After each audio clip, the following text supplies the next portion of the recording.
बिस्मिल्लाहिर्रहमानिर्रहीम। इहदिना सिरातल मुस्तकीम। मेरी वीडियो देखने वाले तमाम मेरे मुल्क के भाइयों, चाहे वो जिस भी मज़हब से ताल्लुक़ रखते हों, मेरी ये वीडियो है आज की। इसका उन्वान है यकसां सिविल कोड। ये यकसां सिविल कोड क्या है? यानी हर शहरी को एक ही कानून, इसका मतलब निकलता है। लेकिन ये जमहूरियत है, कोई बादशाही रियासत नहीं, कोई सदारत वाली रियासत नहीं। ये आके एक जमहूरी मुल्क है। इसमें जितने भी मज़हब के मानने वाले हैं उनको अपने अपने मज़हब पर चलने की पूरी आज़ादी है। पर ये लोग यकसां सिविल कोड ला क्यों रहे हैं, किस वास्ते? देखें, पूरी दुनिया के अंदर सिर्फ एक ही कौम अल्हम्दुलिल्लाह है जो जुल्म के ख़िलाफ़, इस तरह की जो प्रोपेगेंडा हैं इसके ख़िलाफ़ और जुल्म के ख़िलाफ़ एक ही कौम खड़ी हो सकती है, और वो है मुसलमान कौम। अगर वो अपने ईमान के साथ ज़िंदी रही तो, वरना वो भी और कौमों की तरह ग़ुलामी में चले जाएगी। तो ये लोग मुसलमानों को ख़त्म करने के लिए, या मुसलमानों के ईमान को खोखला करने के लिए, या मुसलमानों के अंदर या खौफ पैदा करने के लिए इस तरह के हरकत करते आ रहे हैं। जब से ये बैठे हैं हुकूमत में हैं, तब से लेकर अब तक जितने भी इंसिडेंट हो चुके हैं हिंदुस्तान के अंदर, हमारे प्यारे जमहूरी मुल्क के अंदर, ये तमाम के तमाम आरएसएस और इससे मिले जुड़े तमाम पार्टियों की तरफ से हो रहे हैं। इसमें मुसलमानों का अल्हम्दुलिल्लाह कोई हाथ नहीं है। ये हम मुसलमानों की ये बात से बावर होना चाहिए कि इसमें मुसलमानों का कोई हाथ नहीं, बल्कि इन्होंने मुसलमानों के ऊपर कुल्ली तौर पर जुल्म किया है। अभी यकसां सिविल कोड लाने की ज़रूरत क्या है? ये यकसां सिविल कोड इसलिए लाना चाहते हैं ताकि हमारा मुंह बंद कर सकें। इससे पहले इन्होंने बहुत से हमारे ऊपर हरबे आजमाए जिसमें हम ज़ीरो उतरे। यानी ये जो चाहते थे उस तरह के हमने उनका साथ दिया, इस वजह से उनकी हिम्मतें बढ़ गई। तो ये आज यकसां सिविल कोड को नाफिज करने के चक्कर में है। तो बाबरी मस्जिद का जब फैसला आया तो आरएसएस का मुखंड मोहन भागवत ने उलमाए कराम के साथ एक मीटिंग की, और बड़े बड़े जो मुसलमान इंटेलेक्चुअल्स थे उनके साथ इसने मीटिंग की, और इन्हें बताया कि फ़ैसला जो भी हो हम आपस में इत्तेहाद के साथ रहेंगे। अगर मंदिर के ख़िलाफ़ फ़ैसला आया तो हम अमन व शांति के साथ रहेंगे। अगर मस्जिद के ख़िलाफ़ अगर फ़ैसला आया, मंदिर के हक़ में अगर फ़ैसला आया, तो आप इत्मीनान से रहें, कोई फसाद ना करें। इसे अच्छी तरह मालूम था कि फ़ैसला क्या आने वाला था। ये पूरा तय हो चुका था, पूरी स्क्रिप्ट लिखी जा चुकी थी कि फ़ैसला क्या आने वाला है। तो ये मुसलमानों के अंदर से अगर कुछ होने वाला है तो इसको ख़त्म करने के लिए, इसे थमाने के लिए इसने इस तरह का एक सेटअप किया था, और मीडिया भी इसके ऊपर बहुत चर्चा करी थी। मीडिया तो है बिकी हुई, वो सिरपकड़ू मीडिया है, इससे मुसलमानों को कोई उम्मीद भी नहीं है। और जितने भी सेकुलर कौम हैं उन्हें भी इंडिया के अंदर इत्मीनान नहीं कि मीडिया का रोल क्या है। तो ये यकसां सिविल कोड लाने के इस तरह क्यों कर रहे हैं? क्योंकि 1920 में इन्होंने अपनी आरएसएस की पार्टी की बुनियाद रखी थी, और पूरी इंडिया को इन्होंने हिंदुत्व बनाने के लिए 100 साल का वक्त लिया था। यानी 100 साल से मेहनत मुसलसल जद्दोजहद करते आ रहे हैं। अब इनको जब इख्तिदार मिला तो ये इतनी जल्दी में इनको एजेंडा पूरा करने के चक्कर में लगे हुए हैं कि हिंदुस्तान की पूरी मईशत को तबाह करके ये लोग रख दिए। अब अवाम के अंदर इनका भांडा फूट चुका है, तो ये लोग अपने इस एजेंडे को समेटने के लिए, पूरा करने के लिए यकसां सिविल कोड ला रहे हैं। यकसां सिविल कोड लाने का मकसद क्या है? मकसद सिर्फ ये है कि हमारे इंडिया का जो दस्तूर है, भीमराव अंबेडकर साहब ने दस्तूर इंडिया के लिए बनाया था, वो पुरअमन था, सबके लिए इसके अंदर यकसां के हुकूक रखे हुए थे। तो इसको ख़त्म करके ये लोग मनुस्मृति लाना चाहते हैं। मनुस्मृति क्या है? ये इंसानियत के ख़िलाफ़ जुल्म का एक एजेंडा है जो बुक की शक्ल में ये लोग लाए हैं। हिंदुस्तान आने से पहले जो इनकी आर्य समाज की जो हुकूमत थी, इन लोगों ने उस वक्त जो इस किताब को अमली तौर पर लाया था, और जिस तरह का जुल्म ये लोग पिछड़े हुए ज़ातों पर कर रहे थे, ये दोबारा वापस लाना चाहते हैं। आपको यकीन नहीं होगा, खुसूसन मैं मुल्क के हिंदू भाइयों से, सेकुलर जो हैं उनसे मैं ये बताना चाहता हूँ कि ये जुल्म कहाँ तक करेंगे। इसकी ज़िंदगी एक मिसाल है। हमारे पहलवान बहनों के साथ जो कुलभूषण ने खुला जिना किया था, उनके साथ रेप किया था, और वो धरने पे 3 महीने से तकरीबन बैठे हुए हैं, और वो कितना ढटाई से बेझिझक होकर वो इनके खिलाफ ये बयानात दे रहा है, और मीडिया भी उसी का साथ दे रही है।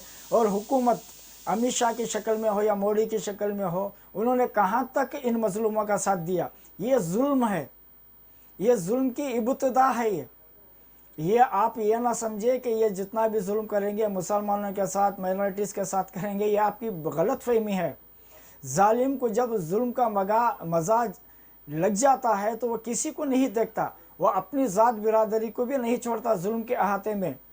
तो मैं आपसे यह कहना चाहता हूँ कि मुसलमानों का साथ इसमें आप लोग भरपूर दें, ताकि आपके आने वाले बच्चे जो एक आज़ाद मुल्क के अंदर आज़ादी से सांस ले सके, वहाँ पर ऐसी एक हुकूमत ना बने जो किसी के अंदर भेदभाव नहीं करती, जुल्म करती है। और हमारी आने वाली पीढ़ी अगर हालत बिगड़े तो वो हालत का सामना करते हुए हमें ही कोसेगी, हमें बुरा बुला बोलेगी, हमें गाली गलौज करेगी कि हमारे से पहले उनके हाथ में था इसे बेहतर बनाने का, पर इन्होंने नहीं बनाया। तो कल के पछतावे से बेहतर है आज हम कंधे से कंधा लगाकर इस जालिमों के सामने शीशा पिलाई हुई दीवार की तरह खड़े हो जाएं। तो ये वक्त का आज का तकाजा है। ये लाने का मकसद ही इनका यही है कि इंडिया के अंदर हिंदू राष्ट्र बनाएं। ये हिंदू राष्ट्र क्या है, क्या इनका ये सपना पूरा होगा? ये इनका सपना हरगिज़ नहीं होगा, क्योंकि आज़ादी के जब दो टुकड़े हुए, कौमों के जब 2 टुकड़े हुए, तो उस वक्त हमारी जो मुसलमानों की और माइनॉरिटी की जो तादाद थी वो बहुत कम थी, उस पर इनको जुल्म करना आसान हो गया था। लेकिन आज अल्हम्दुलिल्लाह हम सिर्फ मुसलमान 21 से 25 करोड़ के दरमियान हम हैं, हमें ही ये झेलना मुश्किल है। क्योंकि अगर मुसलमानों के मज़हब के ऊपर इन्होंने हमला किया तो मुसलमान खामोश नहीं बैठा था, ये तो पक्की बात है। दुनिया की तारीख़ आप उठाकर देखें कि जब भी इस्लाम के ऊपर हमला किया जालिमों ने तो मुसलमानों ने खामोशी नहीं दिखाई, बल्कि इसके ख़िलाफ़ खड़े हो गए। और जब ये लोग खड़े हो गए तो जालिमों को ही भागना पड़ा। इसकी कई मिसालें आपको मिलेंगी। इसीलिए हमारी ये मिसालों को ये निसाब की किताबों से मिटाने के चक्कर में हैं। क्यों हमारी तारीख़ों को ये लोग मिटा रहे हैं? सिर्फ इसीलिए कि वो ख़ासकर हिंदुओं के दिलों से मुसलमानों के अंदर से जो इज़्ज़त है, मोहब्बत है, वो उठाने के लिए मुसलमानों के जुल्म की दास्तान किताबों में जबरन डाली जा रही हैं। जो अमन व आश्ती की, भाईचारे की जो मुसलमानों की मिसालें थी, इसको ये किताबों से छुपा रहे हैं। तो ये इनका भी एक एजेंडा है। एजेंडे के ऊपर ये एक पहलू के ऊपर इन्होंने ये काम कर रहे हैं, कोशिश कर रहे हैं कि किताबों से मुसलमानों की पहचान ख़त्म कर रहे हैं। मुसलमान इंशाल्लाह मरता मर जाएगा या मार देगा, लेकिन इस क़ानून को इंशाल्लाह हरगिज़ कबूल नहीं करेगा। ये लोग चाहते भी यही हैं कि इस यकसा सिविल कोड को लेकर इंडिया के अंदर एक ऐसा फसाद, तवील एक ऐसा फसाद हिंदू और मुसलमान के दरमियान में हो, जिसे बुनियाद बनाकर या मुसलमानों को दहशतगर्द बताकर मुसलमानों की हिंदुओं के दिलों में नफ़रत बिठाकर ये अपने मकसद को पूरा करना चाहते हैं। लेकिन ये भूल रहे हैं कि बांग्लादेश में करोड़ों की तादाद में है, पाकिस्तान के अंदर करोड़ों की तादाद में है, अफ़गानिस्तान के अंदर करोड़ों की तादाद में है। अरे ये लोग हमारा तो छोड़ो, पाकिस्तान का छोड़ो, ये लोग अफ़गानिस्तान का क्या मुकाबला करेंगे जो 20 साल तक सुपर पावर को लोहे के चने चबाने पर मजबूर कर दिए।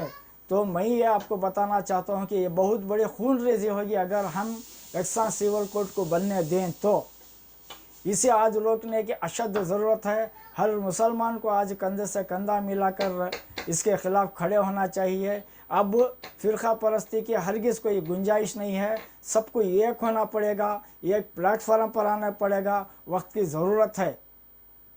तो जितने भी हमारे मुसलमानों के अंदर फ़िरक़े हैं, अब ये सब ये तमाम छोड़ दें इसको।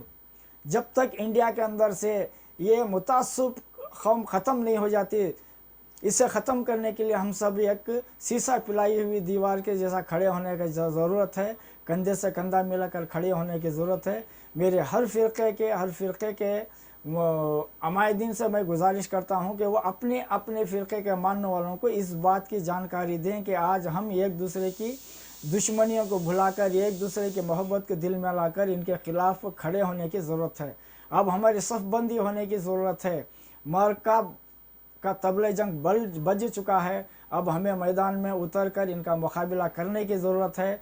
इसके लिए अगर हम बटे हुए हों तो आसानी से वो हम लोगों को ख़त्म कर देंगे। अगर हम ख़त्म होना चाहते हैं तो इसमें अल्लाह भी कुछ नहीं कर सकता। अगर हम कुछ करना चाहते हैं तो अल्लाह की पूरी पूरी मदद हमारे साथ इंशाअल्लाह शामिल हाल है। हमें बस एक होने की ज़रूरत है। इससे आगे मैं और क्या कहूँ। अगर 30 साल या 25 साल पहले से हमारे अमायदीन जो उस वक्त के थे, अगर सियासत के अंदर अपनी एक पहचान बनाई होती तो आज इनको बराबर की टक्कर का जवाब पार्लियामेंट में देने वाले होते।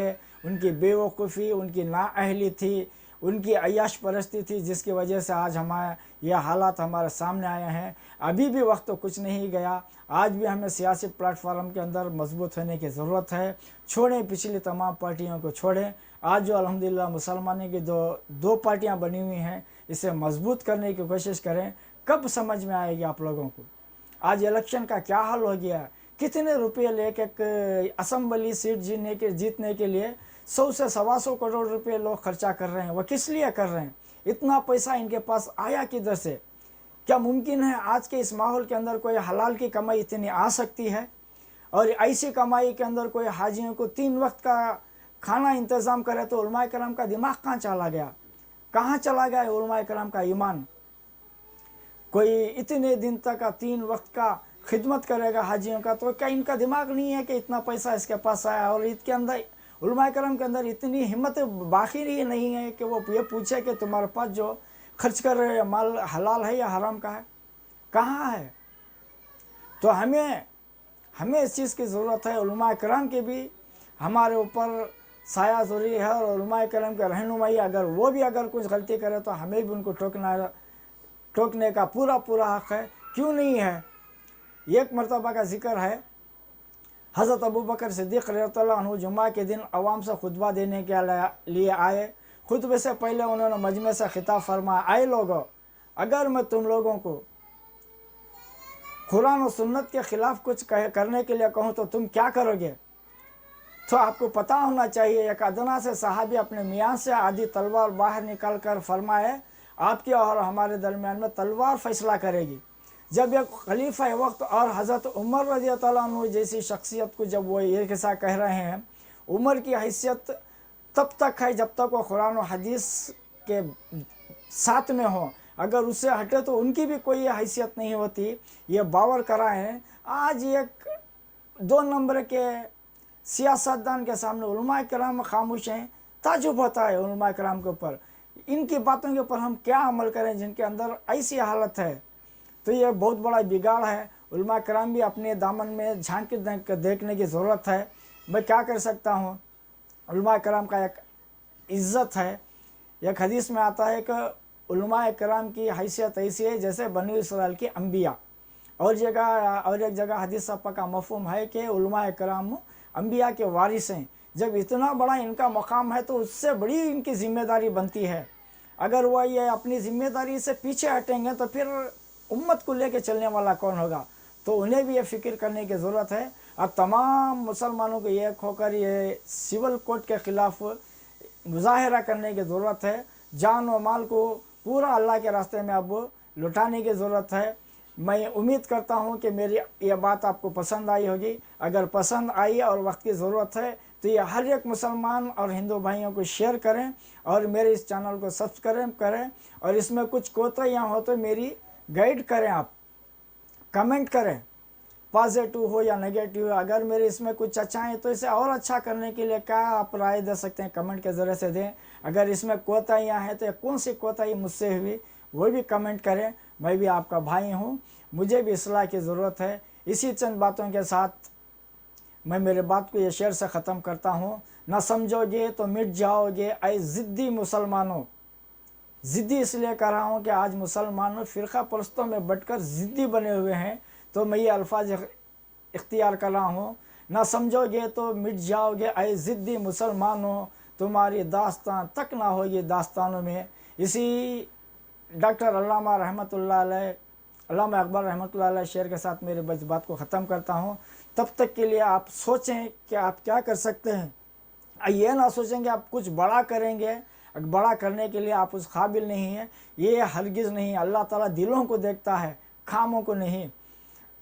नमरूद की जो आग जलाई हुई थी इब्राहीम सलाम को जलाने के लिए, उसे बुझाने के लिए अबाबिल परिंदे ने छोटे से चोंच के अंदर अपना जितना वो चोंच में समाया उतना पानी ला कर डाला, कि तो उससे वही हो सकता था। उसने वो कोशिश की, लेकिन अल्लाह ने उस आग को इस तरह से ठंडा किया जिस तरह से फूल होते हैं। तो हमें भी इसी कदम को उठाने की ज़रूरत है, उस परिंदे से सबक लेने की ज़रूरत है। हम जो कर सकते हैं बस वही करें। अल्लाह भी इंसान से उतना ही काम लेता है जितनी अल्लाह ताला उसे सलाहियत दिया होता है। सलाहियत से बढ़ के ना अल्लाह ताला उसे काम लेता है और ना उसे आजमाइश देता है। तो हमें हिम्मत करने की ज़रूरत है। जान आज या कल जाती है तो जाती है, लेकिन वो जान है जो इज़्ज़त से जाती है। टीपू सुल्तान शहीद रहमुल्लाह का शेर है, मशहूर शेर है ना, गिद्दड़ की 100 साल ज़िंदगी से शेर की एक दिन ज़िंदगी बेहतर। और वो एक दिन और वो एक शेर की एक लम्हे की ज़िंदगी को अल्लाह ताला पसंद करता है। इसी की बात के साथ मैं अपने बात को ख़त्म करता हूँ। अल्लाह हाफिज़, अपना ख्याल रखिए। जय हिंद।